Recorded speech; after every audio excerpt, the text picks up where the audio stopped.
gentlemen, welcome to the Good Roads Podcast and welcome to your bulletin breakdown for June 29th, 2026. You know the rules, 3 news articles broken down in 5 minutes each. And here to break it down are our 2 Good Roads contributors, Thomas Barakat and Andrew Blackburn. Gentlemen, once again, I forgot a major holiday out there. Father's Day was last week, and I just want to ask you guys, how'd your Father's Day go? Andrew, I believe this is number 2 for you, right? My kid was born just before Father's Day, so the first one, this is the third one actually, because it's like the first one was like right away, and then the next one we actually celebrated, and last weekend was Father's Day again, and we got a babysitter and left him at home. It was great. As we all hope to do when we have children. That's so funny. Thomas, how was your Father's Day? You get out to see the parents? Yeah, we had a nice barbecue with my dad and the family and spent some quality time together. It was beautiful weather too, and it was just exactly what you would want out of a nice kind of Father's Day afternoon in the backyard with the barbecue going, and There we go. Show the parents why you're the favorite, right? Exactly. My sisters might have something to say about that, but in my eyes, you're right here. They don't have their own podcast, so get a podcast and prove them wrong. It's kind of funny. I used to say I'm the oldest cousin, and I always used to say quite flippantly that I was, the oldest is the first. So I thought I was automatically grandma's favorite. It's like half of a joke, but sometimes my cousins will bring it up and just like, it's like, really? You think so? Hey, man, the burden's on me. The bar is high. Exactly. All right. Are we ready to jump into it this week, gentlemen? Yes, let's do it. All right. We're going to jump into our first article, a very somber, serious issue, yet another tragic case for rural road safety. Something we really, in this day and age, should not have to talk about. Gentlemen, I'm going to put 5 minutes on the clock, and whenever you're ready, 3, 2, 1, let's begin. Yeah, sure. Thanks, Jared. Yeah, this first one, it's a hard one, but it's kind of the reason why we do this work anyways. We were debating whether to mention this in last week's episode, and we didn't want to just jump on it right away. We kind of wanted to give some time for it to kind of settle, because it's such a tragedy, and I think we would be doing a disservice if we didn't talk about it, though, because it's such a serious and real issue that needs to be resolved. But if you haven't figured out what we're talking about yet, it was that tragic crash that happened out in Mapleton. It was a 2-vehicle crash. Happened a couple of weeks ago, June 13th, I believe. Wellington Road 12 and 4th Line. It ended up killing 5 children from one family between the ages of 4 to 12. 6 others were hurt, including an infant. And I think another driver has now, unfortunately, tragically passed away as well. Yeah. So, the SUV has passed. Yeah. Yeah. So it's our thoughts at Good Roads are here with everyone that's been affected by this. It's really so tragic. What makes this even more of a tragedy in a sense is that it's not a freak event. It's kind of just this issue in its worst kind of form. Every time we go and mention that this is an issue, this is kind of one of the worst. This is what we're talking about. It's these really tragic incidents. In this case, it's a rural intersection, and the OPP their data says that about a quarter of their nearly 5,000 collisions in their west region take place, between 2021 and 2025, were intersection related. So, on some of these rural roads, the design kind of carries consequences. We're talking about sight lines, signage, the crossing geometry. Yeah, it's all stuff that we can solve. You know what I mean? And this is one of those things where it's like we've been advocating for this a long time, and when we do it, when we go to the government, we always talk about like hotspots. Like we all know where these accidents happen. For this one, I think it's really important to note that this is not a known hotspot. This road is not like known in the community as something that happens. It's just like it's just a regular rural intersection where it's just like maybe there's faded lines, like it's also important to know we don't. The investigation is ongoing. We have no idea what actually happened for this. We don't actually have the details. And I think the OPP is actually calling for if anybody was there, because I don't even think they had a witness for the actual crash. So if anybody did see it, I'm assuming they would have come forward by now. But if you just happen to be listening to this podcast, please come forward with whatever information you have. But yeah, it's just like a rural intersection doesn't have to be a hotspot. It's a danger zone. It's also kind of interesting when you look up this intersection on Google Maps. Do you know what you see?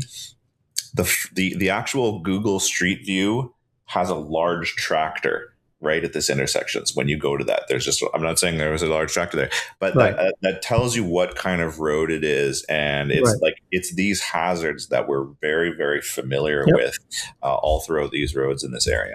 Yeah. And that big agricultural equipment does play a role sometimes in some of these crashes that happen on rural roads. And it's just another kind of thing to worry about, or that rural residents have to worry about that urban residents don't.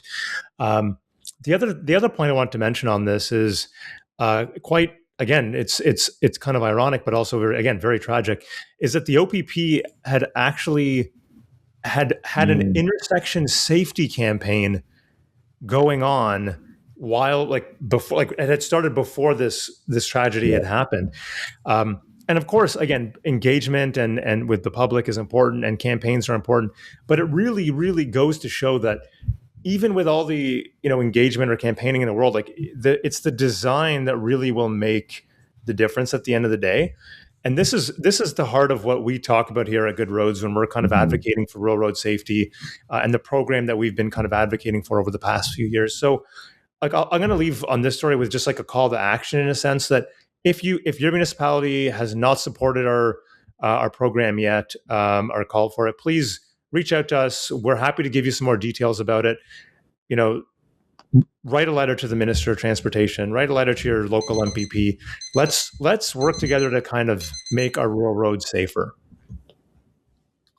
Excellent. That's a good way to end that, Mr. Thomas. We learned a lot about how to keep rural roads safer in our road safety audit course too. And again, not to push out Good Roads products or anything like that, but if you look back to the podcast that Thomas and I did with Ken Beer, you get to see a lot of different ways that people miss intersections or miss stop signs or things like that, and things you don't even think about that can cause these accidents and crashes. And we want to prevent as many tragedies like this as possible. So, and again, just I guess on that point, Jared, road safety audits are kind of like the core of the program that we've been proposing. Basically, we have trained auditors, but we're still training road safety auditors. They go out, they audit a dangerous intersection, or that we believe is a dangerous intersection. Most of the time, communities know. Maybe in this instance, that wasn't the case.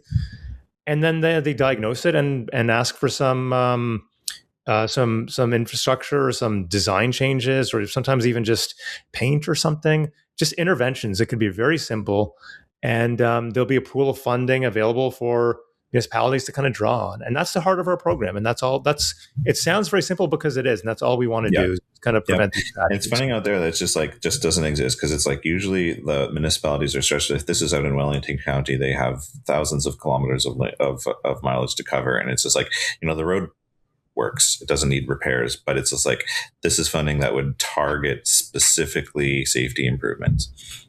Yeah. Right. Exactly. Okay. Well, we'll leave that there for now. Let's move on to our next article. High-speed rail could be marginally less speedy. Gentlemen, we're going to put 5 minutes back on the clock, and whenever you're ready, 3, 2, 1, let's go. Okay. All right. So Alto has actually, I don't even know if this is the conclusion, but they've been doing this large consultation study with open houses and online comments, and they've been traveling around the corridor and talking to as many people as possible. They said they engaged more than 10,000 people, and they had 45,000 online comments. I know I think one of the other numbers was they had 24,000 survey respondents. I know I was one of them. So this is sort of the initial recap of that. They have released a 134-page document, mostly as a summary of what they did, and then they eventually down around page 100 or so, they start getting into the details of what people actually said. And again, this is kind of stuff that we've covered before, where there's a lot of concerns out in Eastern Ontario about going on the farmland. And then, of course, there was a big push from people who said that it should stop in Kingston. I think they were looking at it as like, why do we have a Peterborough stop? Should we only stop in Kingston? Should we stop at Peterborough and Kingston? So they're looking at that. So the Alto people are going to be taking this information back, and they're going to be refining it, and hopefully within the near term, they're going to be hammering out this route down. So I think one of the stats is Alto estimates roughly 80% of the population east of Peterborough would sit within 25 minutes of the station. With Kingston and Toronto, it's about 90 minutes. So it kind of makes sense. I know we had a comment that Jared had on one of our previous Alto. I just found that, actually. I wanted to jump in.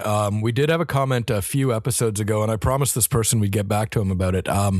He essentially says, I hear a lot of people saying that Kingston should be included on Alto's route, but I don't really understand why that's a prevalent opinion. Yeah. Is it coming from a lack of understanding of the scope and main goals of the project? Is it coming from a sense of Kingston being underserved in terms of passenger rail, even though Kingston already benefits from a level of service equal or superior to CMA's 10 to 50 times its size? Yeah. We'll go a little bit over the 5 minutes because I'm taking up your time with this question. No, that's fine. So it's like from a baseline, this is like Kingston is the fifth most busy via station in the country. It goes like Toronto, Montreal, Ottawa, Quebec City, and then Kingston is right there. So in terms of service need, like, it definitely exists there. Hopefully that I'm sure that commenter is probably diving into this report, and if he's not, the assessment is there. But it makes sense from a logistical point of view. Yeah, I think so. Interesting. I think Andrew, I think the comment or the stat that you had given pretty much right before we delved into this comment, the fact that 80% of the population east of Peterborough would land within 25 minutes of a station. Mm-hmm. That's kind of the argument right there. If you include Kingston, so I think from Alto's perspective, is it's like, they're really trying to maximize the ridership here. They're trying to maximize on that point, they're saying that it could serve as like a Via Rail. Like Via Rail could serve as a feeder into the high speed rail through Kingston, right? Because Via could serve some of those other smaller communities along that line. They meet up in Kingston. There's a stop there. Boom. Exactly. Now, I wanted to say, this is like, there are lots of people still lobbying against this. A lot of the people who are against it. I was reading the iPolitics has a good rundown on this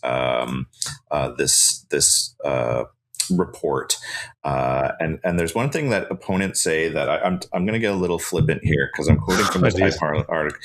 Opponents warn it's too costly, but will offer sparse improvements over the existing rail system. And I'm sorry, what the hell are you talking about? Have you ridden Via Rail? Have you ridden high-speed rail anywhere else in the world?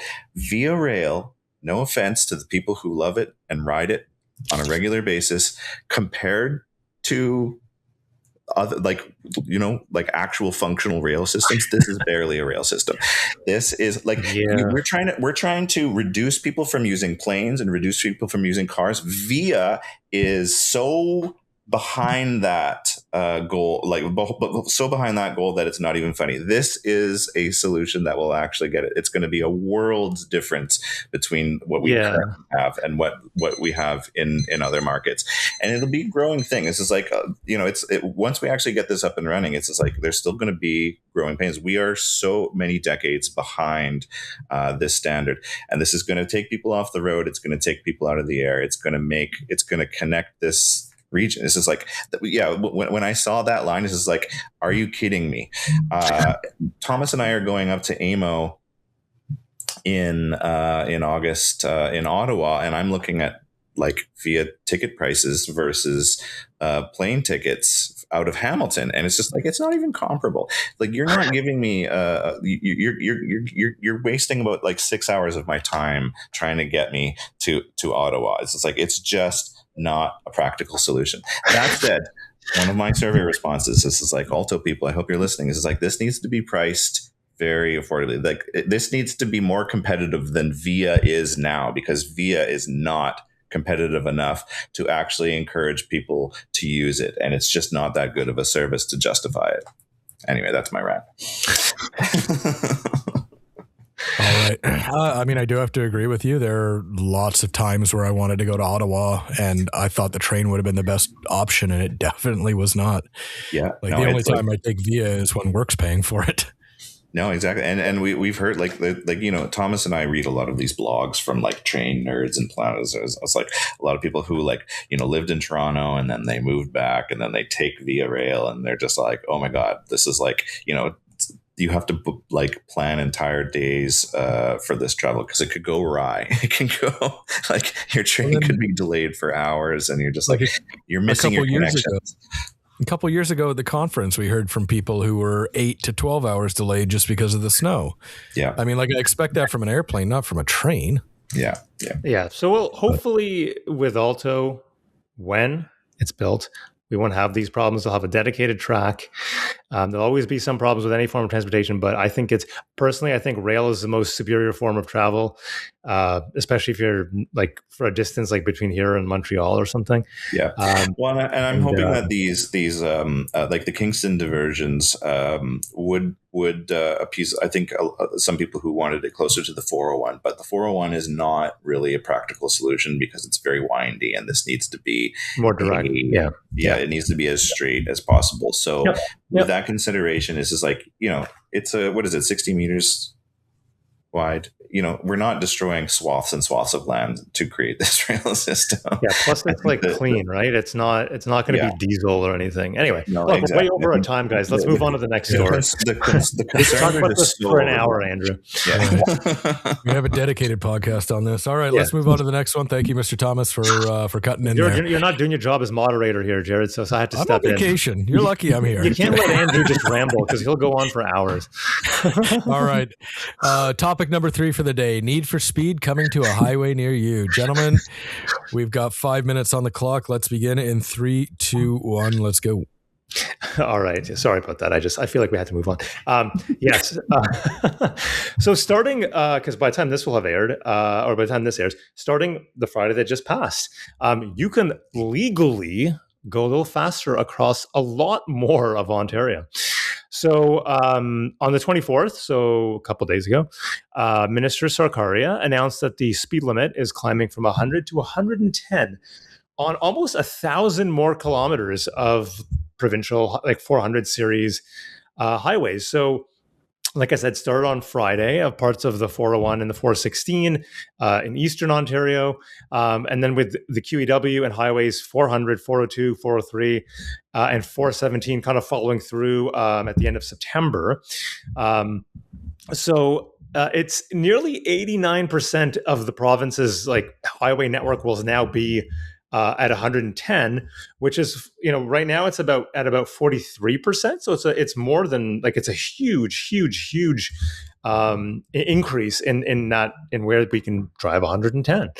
And of course, for people like Andrew and I, we're always reading stories about, speed is a problem, and or not that we're reading. We know that it is in certain scenarios. Roads have to be designed to kind of handle speed, and that's the argument that the province is kind of giving here. It's that these roads are designed for that speed, so we're just going to set the limit at what people should actually be kind of driving at. Mm-hmm. Now, Andrew, I know you don't drive, but Jared, you do, so you could probably back me up on this. Most people, when they're driving on the highway, if it's 100, they'll drive 120. So I think now the question is everybody just going to start driving 130? And is the highway safe enough to be I've been reading a lot of Reddit comments on these stories, and the consensus is that this isn't going to change anything because people are already going 120 to 130 anyway. And then they started complaining about like maybe this will stop people from camping in the left lane and going 100. It's like, okay, all right, well, there's a lot of different problems there. Jared is shaking his head for those of you who cannot see. As somebody who already has a stretch of highway that's 100 at 110, I take the 403, the QEW, 403 to work every day, and it's at 110. People still do 120, 130, and there's still those people camping in the left-hand lane. So yeah, it's not going to change anything. I was doing a little research actually. It's just like this is pretty common throughout the country. It's like it seems like most of the other provinces have 110 kilometers speed limits. I did not realize that BC has 120 on one of their highways, on the Coquihalla Highway. And Alberta apparently is considering 120 speed limits on some highways.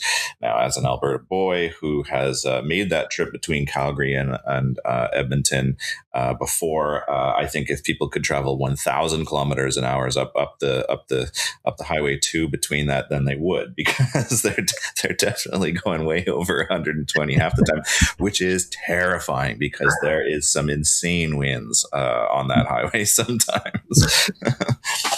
Yeah, and it's funny that you mentioned that, Andrew, because I remember, it's been a while now, but a couple of years ago, more like almost a decade ago, a couple of my friends and I did a road trip out west. We drove literally from Ontario to Vancouver, and we hit, I think, Manitoba, and we're like, oh wow, the speed limit here is like 110. I think it was the same in Saskatchewan, and we're kind of like, is Ontario one of the only provinces that have like 100 speed limit? So that was a bit of a, for us, it was like, we're like, oh wow, we're kind of unique in that kind of sense. So I don't blame any, like Manitoba, Saskatchewan. It's just a straight line, and really what you want to do is, and it's like flat, right? Again, the thing I'll point to, I guess, and it's not. We talk about speed limits, and this has to do with highways specifically. They're designed for this. Speeding is still a problem. I would say it's still a problem on highways as well. Now, instead of getting a stunt driving charge for going 150, you have to go 160 to get a stunt driving charge, right? So that part of it, I guess, I don't really like about it. But the other thing is that it kind of contributes to that the kind of culture that we have around speeding and how it's okay to speed. And I'm going to call to like another story, which is that Toronto had a report. The city of Toronto, they looked at where, how the speeding was after they removed those speed cameras, and it is crazy how much of a difference those cameras made, because people know that they can kind of speed and not get caught now. And unfortunately, on our highways, OPP is not everywhere. So yeah, well, and I would be worried about like all of those connections. It's like as soon as you get off those highways, when you're going down to the lower speed limits, it's like I sometimes it's hard for drivers to actually slow down to what is the appropriate speed, because it feels like when you're going 110 and you're going down to 50, it almost feels like you're stopping the car and barely moving at all. And it's just like this sense that you're going a lot slower than you are, or sorry, a lot faster than you are. It's like, so hopefully there'll be like the appropriate response from the enforcement angle, in those spots where that might be an issue. Excellent. All right. Fantastic. Last topic. Very topical and very interesting. I do agree with you about the Ontario being the only one with 100-kilometer-an-hour roads, because when I was out west, again, probably about a decade ago, Mr. Thomas, I noticed that through Saskatchewan, and I thought it was really odd that Ontario didn't have it. But yeah. One last thing. Sorry, before this ends. The one thing I just want to say is like, there's a lot of the wording where it's just like they've reduced it, or they've increased it where it is safe to do so. And yeah, that's from an engineering perspective, that's great. But I do not trust the drivers to know where it is safe to do so. So not even a little bit, no. If they've chosen these highways, they've engineered these highways, so please stick to the speed limits where they are posted, please, for the love of God. All right, we'll wrap that up there. I don't think we want to do something fun this week, do we? We want to. I know, Thomas, you're on vacation next week. Next few weeks, Jared. So this is, I think, this is kind of where we're gonna. I think we should just make a mini announcement here that we're probably going to be on hiatus, I guess, for probably most of July. We'll still be getting the bulletin. We just won't be doing the breakdown. Yeah, bulletin will still go up, but we'll take a little bit of a summer break on the podcast. Like I think the next episode might be quite literally a month from now, like maybe July 27th. So we take summer seriously here at Good Roads. But we work hard and we play hard, right? Yeah, we're going to take some time to breathe, but we're also going to not reevaluate, but we're going to take a time. We've been doing this for a few months now, this kind of new format. And I think we're just going to see, we want to kind of evaluate whether it's working, whether we should do a little bit more of some of the other stuff we were doing before, maybe some interviews every now and then. I know that was kind of the plan originally, but I think we've really enjoyed doing this. Like I think the three of us genuinely enjoyed doing this format. And I hope that I'm on vacation and I'm here. I have a blast doing this. I love it. That's what I mean. And I hope that as listeners, you can sense that we like being here. It sounds kind of like an organic conversation. You're learning something, but you're also kind of having a good time, in a sense, hanging out with us. So if you have any comments, feel free to comment, send us an email. We're all ears. We want to hear what you have to to say about this. If you think we should keep going with it, let us know. If you think there's the YouTube comment section, podcast@goodroads.ca. A few of you have emailed us there, so we listen. But definitely let us know what you like about it. If there's anything you don't like, anything you want to see change, let us know. We'd be more than happy to take that into consideration. But on behalf of all of us, we enjoy doing this. We enjoy getting the Good Road word out to you and all the different things that go on and putting our little input in here and there. Yeah, and I guess to wrap it up, just on that note, I just want to thank our listeners, those who tune in pretty much every week, and maybe some who are maybe not as frequently, but still hear us every now and then. Like, thank you. We love, like I said, we love doing this, and we'd love to keep doing it. So we hope it helps you do your job a little bit better.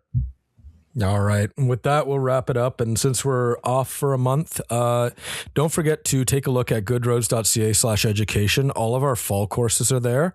We've got Road Safety School, which contains the aforementioned road safety audit course that both Thomas and I have taken, and Andrew was there. Yeah. All three of us have taken. It's a fantastic course. We've got our leadership, supervision, administration courses, which are great for leaders and people who want to be leaders. And I believe by the end of November, maybe mid-November, we will have all of our 2027 courses up. So keep those in mind. Definitely check back at goodroads.ca/education, see what's up there, see what's coming. And we look forward to seeing you out at our courses.